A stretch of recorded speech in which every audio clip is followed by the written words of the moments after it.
तो आइए अब हम लोग हिंदी के क्वेश्चन देख लेते हैं इसके।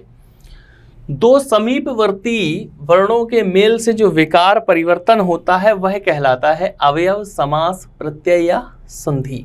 तो देखिएगा, समीपवर्ती वर्णों के मेल से, समीपवर्ती, एक सेकेंड, समीपवर्ती वर्णों के मेल से जो विकार उत्पन्न होता है, देखिए समीपवर्ती वर्णों के मेल से और विकार उत्पन्न हो रहा है, तो जब हम संधि की परिभाषा पढ़ते हैं तो उसके अंदर हम सीधा सीधा ये पढ़ने में हमें आता है कि जो वर्ण, दो वर्ण मिलके जब विकार उत्पन्न करते हैं तो वहां पे संधि होती है, ठीक है ना। तो इसका आंसर क्या हो जाएगा, संधि हो जाएगा। इसमें कोई भी कंफ्यूजन आपको नहीं होना चाहिए, ठीक है ना। अब देखिएगा, उचित विलोम शब्द का चयन कीजिए। अर्वाचीन बहुत ही महत्वपूर्ण है, कई परीक्षाओं में पूछा जाता है। तो अर्वाचीन का हो जाएगा प्राचीन, ठीक है ना। प्राचीन का अर्वाचीन विलोम शब्द हो जाएगा। उसी को हम नवीन भी कह देते हैं, उसी को हम आधुनिक भी कह देते हैं, ठीक है। अरविंद शब्द का पर्यायवाची शब्द बताइए। तो अरविंद किसका पर्यायवाची है, कमल का पर्यायवाची है, इसमें तो कुछ सोचना ही नहीं है, ठीक है। चलिए आगे बढ़ते हैं अगले क्वेश्चन पे। जो मोक्ष चाहता हो, ठीक है, मोक्ष चाहने की इच्छा हो जिसकी, मुमुक्षु, मुर्मुक्ष, मुमुक्ष, ममुक्ष। देखिए कितना अच्छा क्वेश्चन है कि उसने आपसे वाक्यांश के लिए एक शब्द भी पूछ लिया और आपकी वर्तनी भी शुद्धिकरण का ये देख लिया कि आप वर्तनी इसकी शुद्ध जानते हैं या नहीं जानते हैं। तो पहले तो आपको यह पता होना चाहिए जो मोक्ष चाहता हो उसके लिए एक शब्द क्या है, तो वो होता है मुमुक्षु।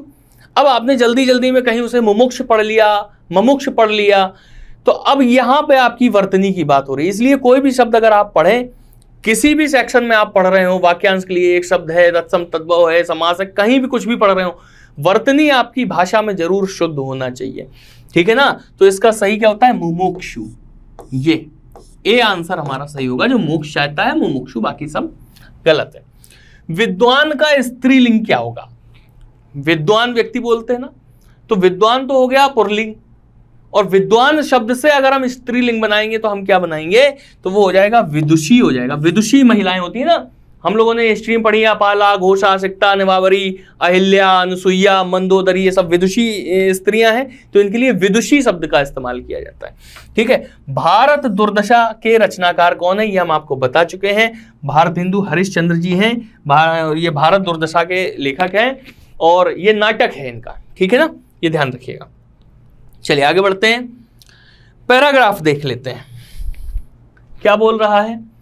हमारी हिंदी सजीव भाषा है, आरंभ से ही यह गतिमान रही है, इसी कारण इसने अरबी, फारसी आदि के संपर्क में आकर इनके तो शब्द ग्रहण किए ही हैं, अब अंग्रेजी के भी शब्द ग्रहण करती जा रही है। इसे दोष नहीं गुण ही समझना चाहिए, क्योंकि अपनी इसी ग्रहण शक्ति से हिंदी अपनी वृद्धि कर रही है। ह्रास नहीं, ज्यों ज्यों इसका प्रचार बढ़ेगा त्यों त्यों इसमें नए शब्दों का आगमन होता जाएगा। हमें तो केवल इस बात का ध्यान रखना है कि सम्मिश्रण के कारण हमारी भाषा अपने स्वरूप को नष्ट नहीं कर रही, कहीं अन्य भाषाओं के बेमेल शब्दों के मिश्रण से अपना रूप तो विकृत नहीं कर रही है, ठीक है ना। तो हिंदी में जो नए शब्दों का जो आगमन हो रहा है उसे संबद्धता का, समृद्धता का सूचक भी माना जा रहा है, लेकिन उससे कहीं ना कहीं लेखक को भय भी लग रहा है, भयभीत भी है कि कहीं ऐसा ना हो कि हम अपनी पहचान स्वयं ना खो दें उन शब्दों के चक्कर में। चलिएगा ये जिस स्टेज का, अब देखते हैं सजीव भाषा का क्या अर्थ है। सजीव भाषा का क्या अर्थ है, तो आप यहाँ पे देख रहे हैं कि हमारी हिंदी सजीव भाषा है, आरंभ से ही यह गतिमान रही है, यानी कि जो गतिमान है वो सजीव है। बताइए ना समझ में, यानी कि गतिमान भाषा जो है वही सजीव भाषा है। क्लियर। चलिए आगे बढ़ते हैं। शब्द ग्रहण दोष क्यों नहीं है, गुण कैसे है ना। तो आप देखिएगा कि जो जो इसका प्रचार बढ़ेगा इसमें नए शब्दों का आगमन होता जाएगा, है ना।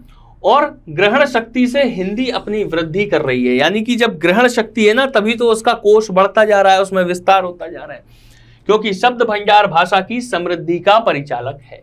यह हमारा आंसर हो जाएगा इसका। क्लियर है। चलिए आगे बढ़ते हैं। हिंदी में प्रचलित अंग्रेजी शब्द कहे जाएंगे। बहुत ही अच्छा क्वेश्चन आ गया। हमने आप लोगों को कुछ दूसरे वीडियोस में हमने आपको बताया कि जो हिंदी से प्रचलित अंग्रेजी यानी कि या किसी दूसरी भाषा के शब्द जो हैं वो जब हिंदी भाषा में आ जाते हैं तो उन्हें विदेशी शब्द कहा जाता है, ठीक है ना। देशज शब्द कौन से होते हैं? देशज वो होते हैं जो हमारी भाषा में शामिल तो हो गए यहाँ के, लेकिन हमें उनका ओरिजिन नहीं पता, उनका उद्भव नहीं पता कि वो किस भाषा के शब्द हैं, कहाँ से आए हैं, कैसे आए हैं, लेकिन हमारी भाषा में आके वो एक अभिन्न अंग बन गए हैं, तो वो देशज कहलाते हैं।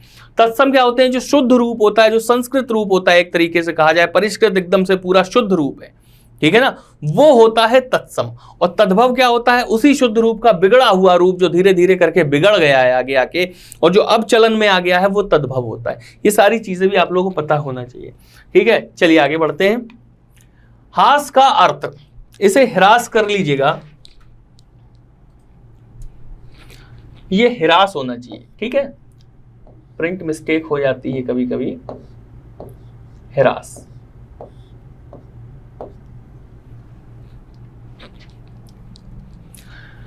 ह्रास का अर्थ क्या है? तो सभी लोग जानते हैं कि ह्रास का अर्थ क्या है। ह्रास का अर्थ होता है क्षति। क्लियर है? ह्रास का अर्थ क्या होता है? क्षति होता है। चलिए आगे बढ़ते हैं अगले क्वेश्चन पे। ज्यों ज्यों हिंदी का प्रचार बढ़ेगा, ज्यों ज्यों हिंदी का प्रचार बढ़ेगा, हिंदी बेमेल हो जाएगी, स्वरूप बिगड़ेगा, नए शब्दों का आगमन होगा, शब्द नहीं लिए जाएंगे। तो देखिए सीधा सीधा लिखा है कि ज्यों ज्यों इसका प्रचार बढ़ेगा त्यों तो इसमें नए शब्दों का आगमन होता जाएगा, यानी कि नए शब्दों का आगमन होता जाएगा। क्लियर है? चलिए, कौन सी समस्या भारत को घुन की तरह खाई? अच्छा, ये नया गद्यांश आ गया है, इस गद्यांश पे हम लोग नजर डालते हैं। आज विश्व भर में बेकारी ने विकराल रूप धारण कर रखा है। यह समस्या भारत को भी घुन की तरह खाई जा रही है।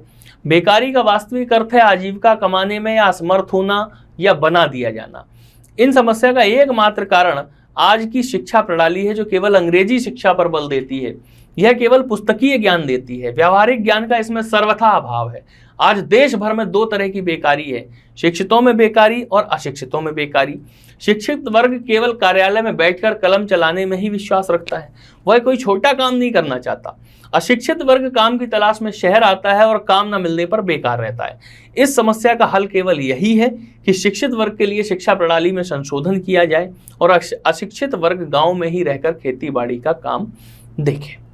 ये हो गया, बेरोजगारी और बेकारी पर बात हो रही है इसमें। तो अब देखते हैं पहला क्वेश्चन, कौन सी समस्या भारत को घुन की तरह खाए जा रही है? ठीक है, कौन सी समस्या भारत को घुन की तरह खाई जा रही है? तो बेकारी की समस्या, सीधा सीधा लिखा है, इसमें कोई भी व्याख्या करने की आवश्यकता नहीं है, भारत को घुन की तरह खाई जा रही है। ठीक है, चलिएगा, आज की शिक्षा प्रणाली में किसका अभाव है? आप सीधा सीधा ये देख सकते हैं कि समस्या का एकमात्र कारण आज की शिक्षा प्रणाली है जो केवल अंग्रेजी शिक्षा पर बल देती है, यह केवल पुस्तकीय ज्ञान देती है, व्यावहारिक ज्ञान का इसमें सर्वथा अभाव है। सीधा सीधा लिखा है, तो फोर्थ ऑप्शन हमारा आंसर इसका हो जाएगा, व्यावहारिक ज्ञान का अभाव है। क्लियर है? चलिए आगे बढ़ते हैं अगले क्वेश्चन पे। बेकारी की समस्या का एकमात्र कारण है, तो आप देख लीजिए यहां पे लिखा हुआ है कि समस्या का एकमात्र कारण क्या है? आज की शिक्षा प्रणाली। क्लियर है ना? तो शिक्षा प्रणाली हमारा इसका आंसर हो जाएगा, कोई भी कंफ्यूजन नहीं है। चलिए आगे देखते हैं, कौन सा वर्ग काम की तलाश में गांव से शहर आता है? तो ये लिखा हुआ है अशिक्षित वर्ग काम की तलाश में शहर आता है, सीधा सीधा लिखा हुआ है इसके अंदर। तो अशिक्षित वर्ग है, क्योंकि शिक्षित वर्ग तो कार्यालय में बैठ के काम करने में विश्वास करता है, अशिक्षित वर्ग जो है वो काम की तलाश में गांव से शहर आ जाता है कि शहर में ज्यादा लोग होते हैं, क्षेत्र बहुत बड़ा होता है, तो यहाँ काम की संभावनाएं ज्यादा है, इस चक्कर में आ जाते हैं। लेकिन यहाँ पे ऑलरेडी इतने लोग काम कर रहे हैं कि उन्हें क्या होता है कि काम नहीं मिल पाता है, फिर वो बेकारी की समस्या से जूझने लगते हैं। ठीक है, और वो जो उनका जो मूल काम है वो गाँव में रहकर काम करना, उसमें उन्हें शर्मिंदगी होती है, लज्जा होती है कि यार हम गांव में रह के बताइए खेती बाड़ी कर रहे हैं। तो खेती बाड़ी भी अगर वैज्ञानिक तरीके से ढंग से अगर की जाए तो उसमें भी बहुत अच्छा स्कोप होता है। लेकिन और बहुत से लोग ऐसे देखे जा रहे हैं कि आप देखिएगा बीटेक किए, एमटेक किए, लेकिन उन्होंने क्या किया कि उन्होंने एग्रीकल्चर को अपना एक जरिया बनाया और आज बहुत ज़्यादा मतलब मुनाफा उससे कमा रहे हैं। ठीक है, और एग्रीकल्चर तो ऐसी चीज़ है कि उसमें अगर आप मुनाफा कमाएंगे तो देश का भी मुनाफा होता है। चलिए अगला क्वेश्चन देख लेते हैं। संशोधन में उपसर्ग, संशोधन शब्द जो होता है इसमें कौन सा उपसर्ग है? तो इसमें है सम उपसर्ग। ठीक, वैसे उपसर्ग और प्रत्यय आपके सिलेबस में नहीं है, लेकिन जो पैराग्राफ पूछे जाएंगे उस पैराग्राफ के अंदर वो आपसे कुछ भी पूछ सकता है, उसकी कोई गारंटी नहीं है कि वो उसमें उपसर्ग पूछेगा, प्रत्यय पूछेगा, समास पूछेगा, क्या पूछेगा, ठीक है ना। तो एक आध क्वेश्चन आपको इस तरीके का मिल सकता है, ये संभावना है इस बात की, ठीक है। उसी तरीके से पैराग्राफ सारे सेट किए गए हैं। तो संशोधन में कौन सा उपसर्ग है? सम उपसर्ग है, ये आपको ध्यान रखना है। तो ये था आपका हिंदी का पेपर। बहुत बहुत शुक्रिया, बहुत बहुत धन्यवाद।